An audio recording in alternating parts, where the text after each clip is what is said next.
마음은 쇠하지 않았으면 좋겠습니다. 오늘은 9월 1일입니다. 하루하루가 그렇듯이 2022년 9월 달은 우리 인생에 있어서 모두가 다 처음으로 맞는 새로운 달입니다. 어떤 일이 우리를 기다리고 있을지 우리는 알지 못합니다. 그것을 아시는 분은 오직 한 분, 하나님이신데요. 우리의 삶을 하나님께 맡기는 이 시간이 되어지기를 바랍니다. 우리의 길을 선한 길로 인도해 주시고 푸른 풀밭, 쉴 만한 물가로 인도해 주시기를 바랍니다. 여러분들 예배의 자리로 나아오실 때 사방 어둠 속에서 풀벌레 소리가 가득한 것을 아마 보고 또 들으셨을 거라고 여겨집니다. 일본의 하이쿠 작가인 오니츠라라는 이가 이런 노래를 한 적이 있습니다. 목욕한 물을 버릴 곳이 없다. 온통 벌레들 울음소리. 짧은 시입니다. 목욕한 물을 버릴 곳이 없다고. 왜냐하면 온통 벌레들 울음소리이기 때문에 목욕한 물을 버릴 곳이 없다. 이렇게 이제 노래하는데요. 참 성숙한 마음이라고 여겨집니다. 그냥 목욕했다고 아무데나 아무렇게나 버리는 게 아니라 벌레들 울음소리를 들으면서 목욕한 물을 버리는 자기 자신을 돌아보는 그 마음이 참 소중하다 생각이 됩니다. 자연 속에서 살았던 인디언들은 9월을 두고 이렇게 이해를 했습니다. 다 거두는 달, 아주 기분 좋은 달, 춤추는 달. 그런 점에서 저는 이 9월 달의 의미를 성장보다는 성숙을 꿈꾸는 달, 이렇게 이해를 하고 싶습니다. 성장보다는 성숙을 꿈꾸는 달이 9월이 아닐까 하는 생각이 좀 독일 말로 이 성숙이라는 단어는 잘 익은 과일을 나타냅니다. 잘 익어서 이제는 따도 되는, 그게 성숙인데요.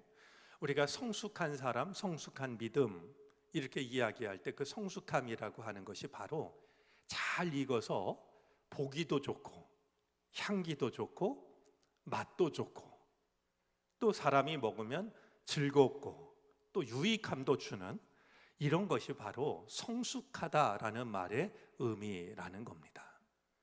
우리 가을에 초입에 들어섰는데요.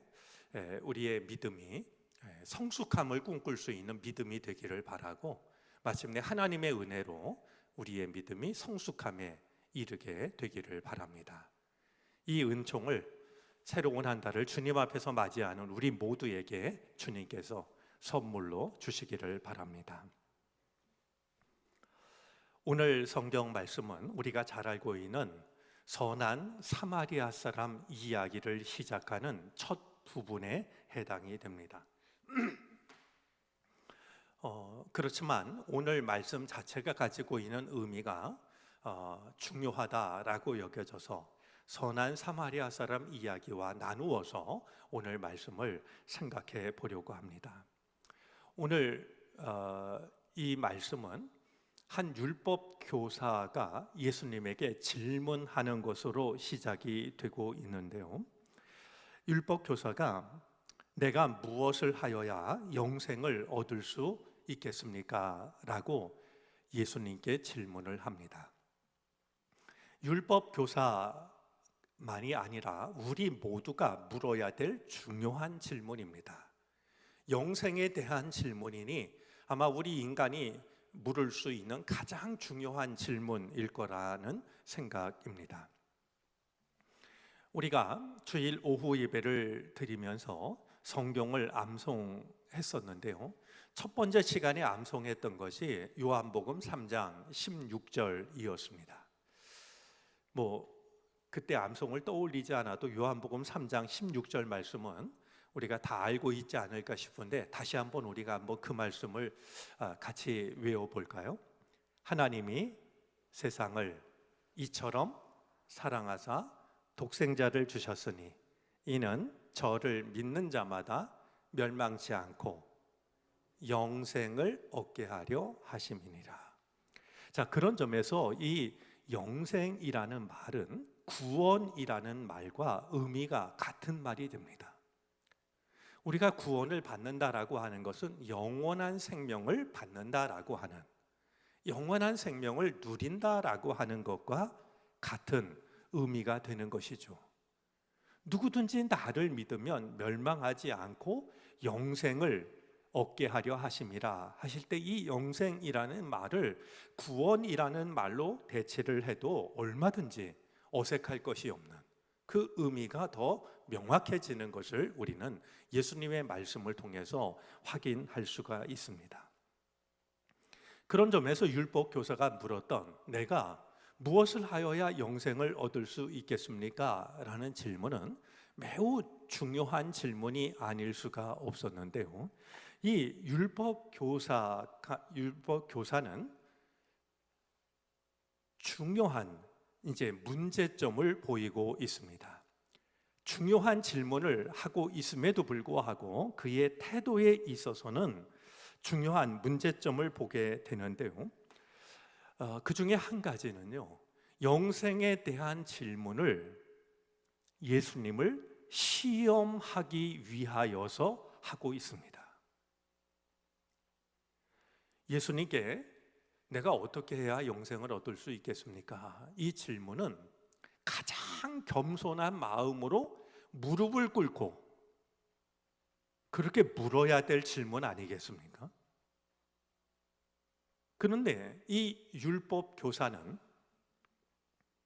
예수님을 떠보려고, 어떻게 대답을 하는지를 보려고, 그리고 만약에 그 대답을 삐끗 잘못하면 그것을 시비거리로 삼으려고 예수님에게 영생에 대한 질문을 하고 있습니다.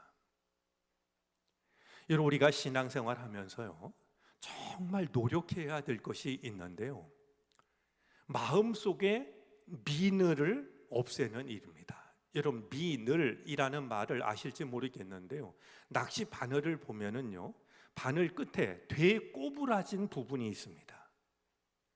그걸 미늘이라고 부르는데요, 이 미늘 때문에 고기가 빠져나가질 못하는 겁니다. 그런데 때때로 보면 사람들 마음속에서도요, 이 미늘이 느껴질 때가 있어요. 마음속에 미늘을 숨기고 있는 말이죠. 영생에 대해서 이야기를 하면서도 진지함을 찾아볼 수 없는, 오히려 어떻게 말하나 떠보려고 하는 말이죠. 오늘 이 율법 교사는 누구보다 하나님의 말씀을 잘 알고 있는 사람이었지만, 지난주 우리가 말씀을 나눴던 것처럼요, 너희가 두 가지 악을 나에게 행하였다. 생수의 근원인 나를 버린 것과 스스로 웅덩이를 판 것인데 터진 웅덩이를 팠다 하는 말씀이었습니다. 나를 버린 이스라엘 백성들의 모습을 두고서 구체적으로 말씀하시는데요, 법을 다루는 자들은 나를 모르고 라는 말씀도 있었습니다. 하나님의 말씀에 대해서는 전문가지만 하나님을 모른다라는 겁니다. 머리로만 알고 있었습니다. 그런 이들이 바로 예레미야 시대뿐만 아니라 예수님에게 질문하고 있는 율법 교사의 모습 속에도 자리 잡고 있는 것을 확인하게 됩니다. 여러분, 우리가 단지 성경 전문가가 되어서는 안 됩니다. 하나님의 말씀을 지식으로 알고 있는 하나님의 말씀을 겨우 다른 사람을 떠보는 데 쓰는 말이죠. 다른 사람을 시험하는 데 쓰는, 그렇다고 하면 내가 알고 있는 하나님의 말씀은 아무런 소용이 없게 되고 맙니다.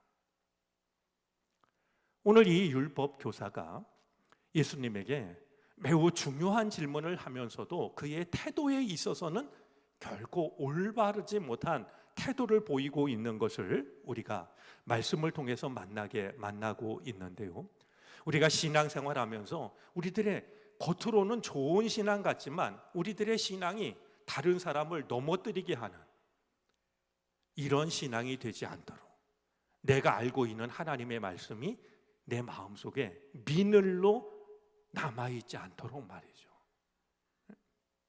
우리는 마음을 다해서 간구하고 그 은혜를 누릴 수 있어야 될 것입니다. 그가 예수님을 시험했다라고 하는 것은 성경의 단순한 기록뿐만이 아니라 그가 하고 있는 말을 통해서도 확인할 수가 있습니다. 그는 예수님에게 내가 무엇을 하여야 영생을 얻으리이까 이렇게 질문을 하고 있는데요, 이 질문 자체가 함정입니다. 왜 그러냐 하면 영생은요, 하나님께서 주시는 선물이지 사람이 애를 써서 얻어낼 수 있는 결과물이 아닙니다. 그런데 그는 내가 무엇을 해야 영생을 얻을 수 있습니까? 마치 영생을 내가 얻는 것처럼, 나의 노력에 달려 있는 것처럼, 나의 능력에 달려 있는 것처럼 예수님에게 질문을 하고 있는 것이었어요. 질문 자체가 바로 함정이고 덫이었던 겁니다. 그러니 누가가 그가 예수님을 시험해서 질문했다라고 기록한 것은 지금 율법 교사의 태도를 올바로 이해하고 있는 것이었습니다. 이 율법 교사는 예수님에게 질문을 했지만 답을 얻기 위한 질문이 아니었습니다. 다만 꼬투리를 잡기 위한, 함정에 빠뜨리기 위한 질문이었던 겁니다. 신앙에 대한 관심이, 하나님에 대한 질문이 우리 율법 교사에 머무는 일이 없게 되기를 바랍니다. 단 한 말씀이라도 하나님의 말씀을 우리가 배우는 것은 하나님의 뜻을 알고 다른 사람을 사랑하기 위해서지, 다른 사람을 판단하고 다른 사람을 떠보기 위해서는 결코 아닌 것이 되어야 됩니다. 자, 예수님께서 이 율법 교사의 질문에 대해서 어떻게 대하셨을까요? 그것이 시험인 줄 모르고 걸려 넘어지셨을까요? 오늘 예수님은 매우 중요한 모습을 보이시는데요, 질문을 받으신 예수님께서 그에게 이렇게 대답하십니다. 율법에 무엇이라 기록되었으며 네가 어떻게 읽느냐? 섣부르게 대답하심으로 함정에 빠지시는 게 아니라 오히려 되묻고 계십니다. 율법에는 무엇이라 기록이 되었고 너는 어떻게 읽느냐? 매우 중요한 질문이십니다. 자, 율법에 어떻게 기록되었고 라는 질문은 율법 교사가 잘 알고 있는 대목입니다. 그런데 예수님의 질문은 그것이 전부가 아니라 내가 어떻게 읽느냐, 여기서 어떻게 읽느냐라는 말은 어떻게 이해하느냐, 어떻게 받아들이느냐라는 의미입니다.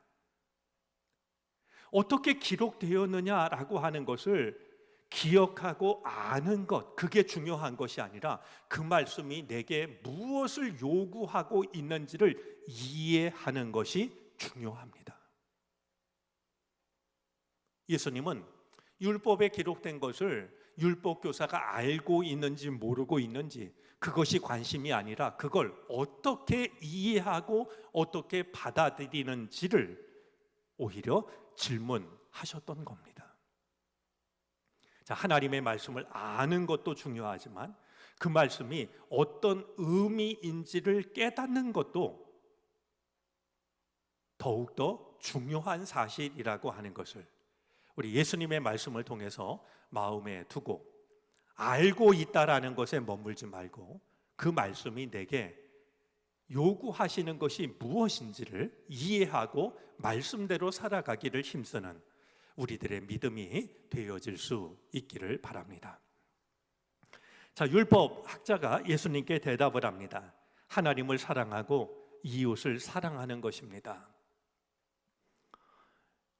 자, 이 대답은요, 하나님을 사랑하고 라는 이 말은 10계명 중에 1계명부터 4계명까지를 대표하고 있는 말씀입니다.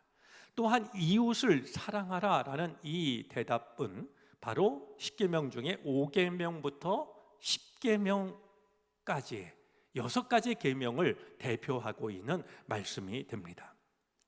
자, 예수님께서 이 대답을 들으신 뒤에 그에게 말씀하십니다. 내 대답이 옳도다. 이를 행하라. 그러면 살리라. 역시 주님이 말씀하시는 것은 알고 있는 것에 머물지 말고, 너의 믿음이 지식에 머물지 말고, 그래서 안다라는 이유로 다른 사람을 떠보고 테스트하고 시험하고, 네가 알고 있는 하나님의 말씀을 그렇게 쓰지 말고 하나님의 말씀대로 살아라. 그럼 내가 살 것이다. 영생은 소유하는 것이 아니라 하나님의 말씀대로 살 때 하나님께서 주시는 선물이라고 하는 것을 예수님은 밝히 일러주고 계십니다. 오늘 이 말씀이 우리들의 믿음을 성숙함으로 이끌어 줄 수 있기를 바랍니다. 하나님의 말씀을 아는 것, 거기에 머물러 있지 말고 그 말씀이 내게 무엇을 일러주시는지를 이해하고 말씀대로 살아가게 될 때 우리는 영생의 삶을 살 수 있다라고 하는 것을 마음에 두고 지식에서 실천으로, 지식에서 삶으로, 소유에서 영원한 삶을 누리는 것으로 나아갈 수 있기를 바랍니다. 오늘 말씀을 생각하면서 한 가지 전에도 말씀을 드린 바 있습니다만 실천이라는 말의 뜻을 좀 다시 한번 나누고 싶습니다. 제가 단강에서 목회할 때 마을에 한학을 공부하신 한 할아버지가 있었는데요, 시간이 될 때 많은 얘기를 나눴던 분입니다. 그분이 제게 그 실천이라는 말의 뜻을 설명해 주신 적이 있는데요, 여러분, 이 실천이라는 말을 우리가 자주 쓰지만 한문으로 보면 실천에는 아주 귀한 뜻이 담겨져 있습니다. 먼저 열매 실자를 보면요, 간머리로부터 시작이 되는데 이 간머리는 하늘이라는 뜻입니다.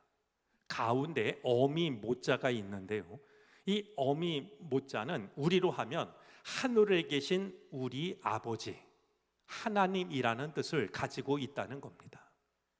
그 아래를 받치고 있는 글자가 조개 패자인데요, 조개 패자는 재물을 나타내는 말입니다. 여러분, 재물을 나타내는 한문은 조개 패자를 씁니다. 왜냐하면 그 옛날에 조개가 바로 화폐의 단위였기 때문입니다. 그러면 열매 실자의 의미는요, 하나님이 우리에게 주신 보물이라는 뜻입니다. 뜻이 참 소중해집니다. 쌀 한 톨도 하나님이 주신 보물이고요, 콩 한 알도 하나님이 주신 보물이고요, 우리들의 자식들도 하나님이 주신 보물입니다. 모든 열매는 하나님이 주신 보물입니다. 천자를 보면은요, 발족변에 창과자가 2개 들어갑니다. 이 말의 뜻이 놀라웠는데요, 천자의 뜻은 창날 위를 맨발로 걸어간다라는 뜻이라는 겁니다. 여러분, 날이 시퍼렇게 선 창을 2개를 갖다 놓고요, 신발 벗고 양말 벗고 그 위를 걸어가라고 그러면 그 위에서 까불 사람이 누가 있겠습니까? 창날 위를 맨발로 걸어가는데요, 아마 자기가 할 수 있는 가장 조심스러운 태도로 거길 걸어가야 되지 않겠습니까?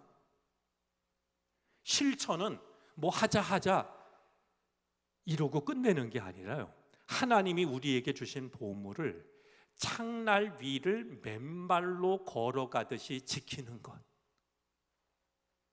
그게 실천이라는 말의 뜻이라는 겁니다. 성경도 그렇게 말합니다. 두렵고 떨림으로 너의 구원을 이루라. 오늘 율법 교사가 그러했듯이 하나님의 말씀을 아는 것, 거기 머물고 그 아는 것을 가지고 다른 사람 판단하고 다른 사람 또 보고 이런 데 쓸 것이 아니라 우리가 하나님의 말씀을 실천할 수 있는, 창날 위를 맨발로 걸어가듯이 하나님이 우리에게 주신 보물 중에 하나인 이 하나님의 말씀을 지켜갈 수 있는 우리가 되어졌으면 좋겠습니다. 우리 9월 가을에 문을 여는 달인데요, 우리들의 믿음이 성숙함에 이르게 되는 귀하고 놀라운 은혜를 주님께서 우리 모두에게 허락해 주시기를 바랍니다. 기도하겠습니다. 하나님, 시간의 주인이신 주님께서 새로운 한 달을 우리에게 주시니 감사합니다. 하나님이 주시는, 하나님만이 주실 수 있는 가장 좋은 선물을 우리가 받습니다. 처음과 나중 되시는 주님, 우리에게 허락하신 9월 한 달 우리 삶의 주인이 되어 주옵소서. 주님이 계신 그곳에 우리가 있게 하여 주시고 우리가 있는 그곳에 주님을 모시게 해 주시기를 바라고 원합니다. 우리들의 가정을 위하여 기도합니다. 주님이 우리 가정의 주인이 되어 주옵소서. 들어올 때나 나갈 때나 주님과 함께하는 가정이 되게 하여 주시고 모든 가족들이 은혜 안에서 살아가게 해 주시기를 바라고 원합니다. 우리들의 가족들 중에는 주님의 손길이 필요한 이들이 있습니다. 주님 기억하여 주시고 그 은혜를 허락해 주시기를 바라고 원합니다. 모든 가족들의 삶이 평안하게 하여 주시고 복되게 하여 주옵소서. 정릉교회를 축복해 주시기를 바라고 원합니다. 한 사람 한 사람이 주님께서 손수 심으신 나무들이 되게 해 주옵소서. 세상에 흔들리지 않게 하시고 떠밀리지 않게 하여 주시고 시들지 않게 해 주시기를 바라고 원합니다. 시냇가에 심은 나무처럼 때를 따라 열매를 맺게 하여 주시옵소서. 주님께서 손수 심으신 나무들이 모여 은총의 숲을 꿈꾸는 교회가 되게 해 주시기를 바라고 원합니다. 지치고 병든 저 세상을 품어 안을 수 있는 교회 되게 하여 주시고 고칠 수 있는 교회 되게 하여 주시고 기름진 땅으로 바꿀 수 있는 교회가 되게 해 주시기를 바라고 원합니다. 주여, 우리로 하여금 은총의 숲을 꿈꾸게 하여 주시고 은총의 숲을 이룰 수 있게 해 주시옵소서. 특별히 몸과 마음이 약해지고 아픈 이들을 위하여 기도합니다. 주님께서 치료의 광선을 비춰 주시옵소서. 주님께서 기가 막힌 웅덩이와 수렁에서 건져 주시옵소서. 그리하여 정말 외양간에서 나온 송아지처럼 기뻐 뛰는 은혜를 누리게 하여 주시기를 간절히 바라고 원합니다. 수험생들이 있습니다. 저들의 앞길을 인도하여 주시사 주님 가장 복된 길로 이끌어 주시기를 원합니다. 지혜와 건강을 덧입혀 주옵소서. 믿음을 더하시사 나의 앞날이 하나님의 손 안에 있음을 한시도 잊지 않게 하여 주시옵소서. 세계와 열방을 위하여 기도합니다. 전쟁의 포성이 어서 멈추게 하여 주시옵소서. 기후 위기로부터 우리를 건져 주시옵소서. 다가오는 태풍도 있다 하오니 주여 이 땅을 긍휼히 여기시사 암탉이 병아리를 품에 하나 지키듯이 지켜 주시옵시고 우리로 하여금 선한 청지기의 사명을 잘 감당할 수 있도록 은혜 내려 주옵소서. 오늘도 우리가 간절한 기도의 제목을 가지고 주님 앞에 왔사오니 오가며 그리고 주님 앞에 머리 숙여 기도할 때 주여 우리의 기도를 귀 기울여 들으시고 응답하여 주시옵소서. 주님, 저희들에게 한없는 은혜를 베풀어 주셔서 하나님의 말씀을 알고 있는 지식을 넘어서게 하여 주시고 말씀의 뜻을 올바로 이해하게 하여 주시고 말씀이 명하시는 바를 살아낼 수 있게 해 주시기를 간절히 바라고 원합니다. 하나님의 말씀을 따름으로 영생의 기쁨을 날마다 순간마다 누리게 하여 주시옵소서. 이 시간에도 새로운 한 달을 시작하며 예물을 주님께 드립니다. 기뻐 받으시고 주님의 나라, 주님의 영광을 위하여 주 뜻대로 사용하여 주시옵소서. 그 바치는 손길을 축복하여 주시사 넉넉하게 하여 주시옵시고 하나님의 나라에 참여하는 은혜를 풍성히 누릴 수 있게 해 주시옵소서. 지금은 우리 구주 예수 그리스도의 크신 은혜와 하나님 아버지의 무한하신 사랑하심과 도우시고 이끄시는 성령의 은총이 9월 초하루 새로운 달을 시작하며 주님의 은혜를 간구하는 모든 주님의 백성들 머리 위에 이제로부터 영원토록 함께 하시옵기를 간절히 축원하옵나이다. 아멘.